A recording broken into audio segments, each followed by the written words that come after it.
Hello दोस्तों, आप सभी का हमारे यूट्यूब चैनल डीके पाठशाला में स्वागत है।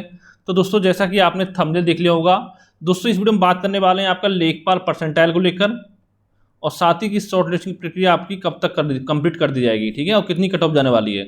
और दोस्तों साथ ही आप बता दूं दोस्तों, जो भी आपको कमेंट करना, पहले एक बार वीडियो को जरूर देखें पूरा, फिर उसके बाद कमेंट करें जो भी आपको कमेंट करना हो। क्योंकि दोस्तों आपने देखा होगा बहुत दिन हो गए आपके, जब से दोस्तों आपका पैट का एग्जाम हुआ तभी से दोस्तों बहुत सारे यूट्यूब चैनल आपके ऐसे हैं जिनके द्वारा दोस्तों आपको बताया जा रहा है कि जिसके 50% आपके हैं पैट में, ठीक है, उसको आपको मुख्य परीक्षा में बैठने का मौका मिलेगा। कुछ लोग बता रहे हैं 60%, और जो थोड़े से इससे समझदार ईमानदार हैं वो बता रहे हैं 70%, ठीक है।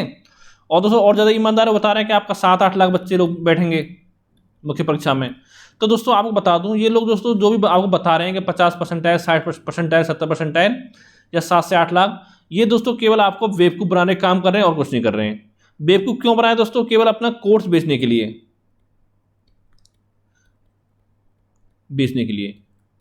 या दोस्तों कोर्स बेचने के लिए। अगर जो लोग अपना कोर्स नहीं बेचते तो वो कोई ना कोई आपकी टेस्ट सीरीज जरूर बेच रहे होंगे। आप उनकी वीडियो में जाकर देख सकते हो कि वहाँ पर किसी न किसी टेस्ट सीरीज का आपका प्रचार हो रहा होगा। तो केवल दोस्तों इसलिए आपको बताया जा रहा है कि इतनी परसेंटाइल आपकी जाने वाली है।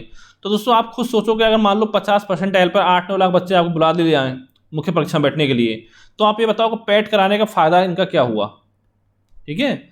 इससे अच्छा क्या होता, आपका लेखपाल का फॉर्म भरा देते उसी में, तो वैसे काम हो जाता। तो आपको पैट कराने का फ़ायदा यहाँ से क्या हुआ, आप खुद सोचो इस चीज़ को। तो दोस्तों मैं आपको पहले बता चुका हूँ, एक बार फिर से बताना चाहता हूँ, क्योंकि पता होगा लेखपाल में आपकी 8,085 आपकी वैकेंसी थी टोटल मिलाकर, ठीक है। और इसमें 15 से लेके 20 गुना बच्चे आपके मुख्य परीक्षा में बैठने वाले हैं। ये चीज़ आप लिख के रख लो, ठीक है। उससे ज़्यादा आपके नहीं बैठेंगे, क्योंकि दोस्तों पता होगा यूपी टेबल 15-20 गुना बच्चों को बुलाता है, इससे ज़्यादा नहीं बुलाता है। लेकिन हाँ, जो अभी हाल ही में आपका लोअर पीसी से रिजल्ट आया है मेंस का, इसमें देखा होगा, इसमें आपका 22 गुना बच्चे लिए गए थे मुख्य परीक्षा के लिए। तो हो सकता है अगर थोड़ा रहम कर दे आप पे आयोग तो 22 गुना बुला ले, लेकिन लगता नहीं कि 22 गुना बुलाएगा। जहाँ तक 15 से लेकर 20 गुना के बीच में बच्चे आपके बुलाए जाएंगे मुख्य परीक्षा में। अब दोस्तों बात करते हैं आपके, ये देखिए दोस्तों टोटल वैकेंसी है आपकी। जनरल की बात की जाए तो 3271 वैकेंसी है, ईडब्ल्यूएस की 798 है, ओबीसी के 2174 हैं, एससी के 1690 हैं, एसटी के 152 हैं, ठीक है। और देखिए यहाँ पर देखिए, अगर आपका 15 गुना बच्चे बुलाए जाते हैं, टोटल मिला के आपको जाते हैं 49,065, ईडब्ल्यूएस में 11,970, ओबीसी में 32,610, एससी में 25,350, एसटी में 2,280। और साथ ही अगर दोस्तों आपको बुलाए जाते हैं बच्चे 20 गुना, तो देखिए आपको कितने बच्चे बुलाए जाएंगे। जनरल की बात की जाए 65,420, ईडब्ल्यूएस में 15,960, ओबीसी में 13,480, एससी में 33,800 और एसटी में 3,040। और लेकिन दोस्तों साथ ही जितनी भी आपकी वैकेंसी हैं general, EWS, OBC, SC, ST, इन सब में आपकी 20% सीट जो वो आपकी फीमेल के लिए है, ऑलरेडी फीमेल के लिए। और दोस्तों जितने भी आपके यूपी से बाहर जिन बच्चों ने अप्लाई किया, बिहार, एमपी, राजस्थान, जहाँ के बच्चे हैं आपके, वो सभी आपके जनरल में काउंट होंगे, चाहे वो एससी हो, एसटी हो, फीमेल हो, कोई भी हो, ठीक है, वो सब आपके जनरल में काउंट किए जाते हैं। ये चीज़ आपको पता ही होगी, ठीक है। तो दोस्तों आप खुद ही हिसाब लगा सकते हो कितनी आपकी कट ऑफ जा सकती है। अब दोस्तों आप बता दूं, आपको जो पेपर दिया था पैट का, वो लगभग आपके 18 लाख लोगों ने दिया था, 18 लाख, ठीक है। जिसमें दोस्तों क्या था, आपको ये मान चलो कि 1% जो था आपका लगभग 18,000 के बराबर है। अब देखिए यहाँ पे देखिए, अगर मान लो आपके 20 गुना बच्चे बुलाए जाते हैं जनरल के, तो 65,420 आपके बच्चे बैठते हैं। तो इसका देखिए अगर हम 4 गुना करें, इसका 4 गुना करते हैं, यानी कि 4% मान लेते हैं, तो दोस्तों ये हो जाते हैं 72,000 बच्चे, यानी कि 96% से ऊपर आपके 72,000 बच्चे हो जाते हैं जनरल कैटेगरी के। तो दोस्तों खुद सोच सकते हो कितनी हाई आपकी कट ऑफ जाने वाली है। लेकिन दोस्तों ये थोड़ा आपको फ़ायदा मिल सकता है कि सभी से फॉर्म भरा है, उससे फ़ायदा ये है कि कुछ बच्चे आपके इस समय ऐसे हैं कि जो आपके लेखपाल सेलेक्टेड हैं, तो उन्होंने आपका यह जो मुख्य परीक्षा फॉर्म आया लेखपाल का, वो फॉर्म नहीं भरा होगा। क्योंकि दोस्तों जो ऑलरेडी लेखपाल की सैलरी ले रहे हैं, तो लेखपाल का पेपर मतलब लेखपाल जॉब दोबारा क्यों लेंगे वो, ठीक है। एक तो आपका ये हो गया, और दूसरा कुछ लोग आपके ऐसे हैं जो बीडीओ सेलेक्टेड हैं, ठीक है, तो उन लोगों ने आपका फॉर्म नहीं भरा होगा। क्योंकि दोस्तों बीडीओ भी आपकी लेखपाल से अच्छी जॉब है, इससे ज़्यादा सैलरी मिलती है बीडीओ में। और साथ ही जैसे आपके कनिष्ठ सहायक होगा, उन्होंने शायद ना भरा हो, ठीक है। कुछ लोग आपके टीचर हैं, ठीक है, उन्होंने नहीं भरा होगा। लेकिन दोस्तों मेनली बहुत सारे बच्चे आपके ऐसे हैं जिन्होंने फॉर्म भरा था आपको पैट का, वो भरा था लोअर पीसीएस की वैकेंसी के लिए, कि लोअर पीसीएस की आपकी वैकेंसी आएगी तो उसमें आपको अप्लाई करेंगे। लेकिन दोस्तों मैं आपसे पहले कह चुका हूँ, जो लोअर पीसीएस 2022 की वैकेंसी वो आपकी नहीं आने वाली है। ये वैकेंसी आपके जो अगला पैट होगा 2022 में, उसके थ्रू आपकी आने वाली है। तो इससे चलो थोड़ा बहुत बच्चे आपके कम हो जाएंगे, ठीक है। और इससे दोस्तों और कैटेगरी में आप देख सकते हो। तो दोस्तों जो मेरे हिसाब से कट ऑफ मैंने बनाई है अपनी, देखिए इस तरह से कट ऑफ बनाई है आपकी कि अगर बात करें जनरल की तो दोस्तों आपके 92 से लेकर 94 परसेंटाइल के आसपास में होना चाहिए, ठीक है, अगर आपको मुख्य परीक्षा में बैठना है तो। और बात करें ईडब्ल्यूएस की तो 85 से 90 परसेंटाइल, ओबीसी में 90 से 92 परसेंटाइल, एससी की बात करें 80 से 85 परसेंटाइल, एसटी में आपका 80 परसेंटाइल, यानी अगर आपके 80 के आसपास हैं, थोड़ा बहुत कम भी है तो भी आपका काम हो सकता है।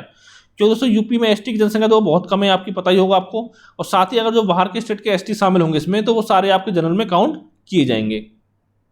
फिर बात आती है आपकी फीमेल की, तो फीमेल की आपके 85 परसेंटाइल के आसपास कट ऑफ इसकी जा सकती है।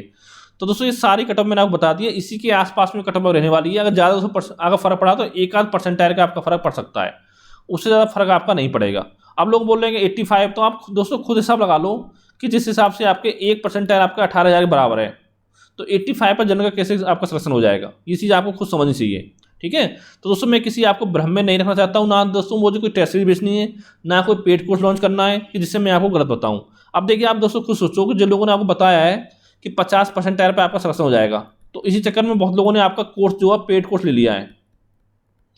तो दोस्तों अगर आप सोचो, अगर आप एक बार सोचो कि अगर मान लो 50 परसेंटाइल पर आपको लेखपाल के लिए नहीं बुलाया गया, तो जिन लोगों का आपने पेड कोर्स लिया है तो क्या आपका पैसा वापस करेंगे? नहीं करेंगे। और आपको एक बार में इन्होंने ये नहीं बोला होगा कि अगर आपको नहीं बुलाया गया मुख्य परीक्षा में तो आपका पैसा वापस कर दिया जाएगा।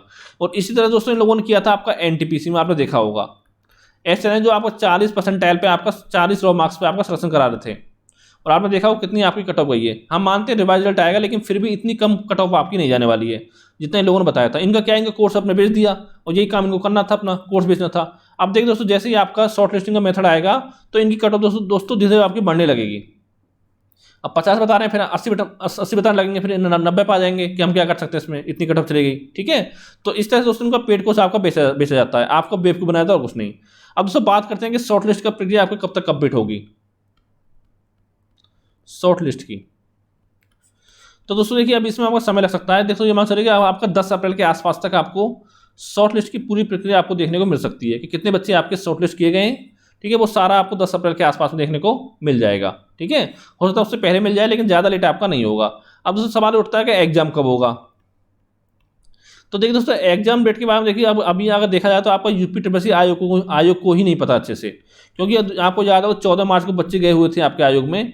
तो वहाँ से दोस्तों इनको जानकारी जो मिली, इनको ये बोला था कि आपका होली के बाद इसका कैलेंडर आपका जारी कर दिया जाएगा कि कौन सा एग्जाम आपका किस महीने में होने वाला है।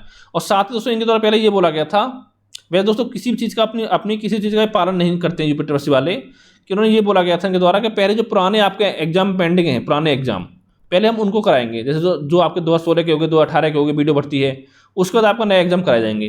तो दोस्तों अगर इसी हिसाब से पैटर्न में चलते हैं तो जो आपका लेखपाल का नंबर है वो आपका 8वें 9वें नंबर पर आता है, ठीक है। 8-9 नंबर पे आपका लेखपाल का नंबर आता है। उसके बाद अगर एग्जाम आपका होता है, अगर इसी पैटर्न पे होता है तो ये मतलब आपको जुलाई अगस्त में कम से कम आपका एग्जाम जा सकता है।